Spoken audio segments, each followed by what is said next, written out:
Okay, option number 2 for working on hip internal rotation, pails, rails, if 90-90 is not working out for you right now, is for us to lay on our back in whichever hip we are working on increasing that range of motion. I want us to shimmy our foot out to the side. Now what I mean by this is you'll see that my knee does not change position, but my foot is going to shimmy out to the side as much as it can while my knee stays kind of where it was. Now already here, I'm starting to feel a stretch in that area we want, which is that lateral hip or the back side of our butt, like right here.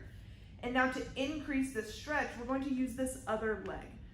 So if you have an object, a heavy object next to you on that same side, you can hold onto that, or you can take this other hand and push the ground away, as this is going to prevent your pelvis and the rest of your body from kind of tilting with it.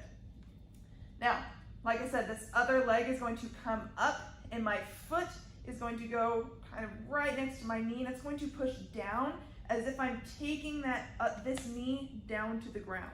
Now this will increase this stretch here, and now I feel a lot of tension in that intended area. So once again, I can hold this stretch for 2 minutes, pushing away with the opposite hand to prevent the tilt, or holding onto a heavy object like so. So after I hold the stretch for 2 minutes, I can begin my pails contraction. In this position for my hip, pails contraction will be as if I'm trying to bring my knee out to the wall or back to a neutral position. But because this other foot is on top of it, it's not going to be able to move. So we're going to start ramping up a contraction starting at 10% and going to our maximum, safest, greatest effort. Imagining pushing out. I should feel a lot of tension in this area as it has to isometrically work. After I hold this pails contraction for 10 seconds, we'll go into my rails contraction. Rails contraction will be imagining diving this knee closer to the ground. So imagine there's a magnet on the ground underneath you and your knee is trying to touch that other magnet.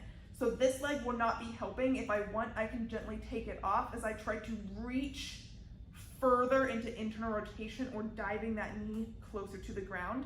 After I hold this maximum contraction for 10 seconds, I can relax. I might sink deeper into the stretch, and then I will rinse and repeat once more. This is my hip internal rotation, pails and rails.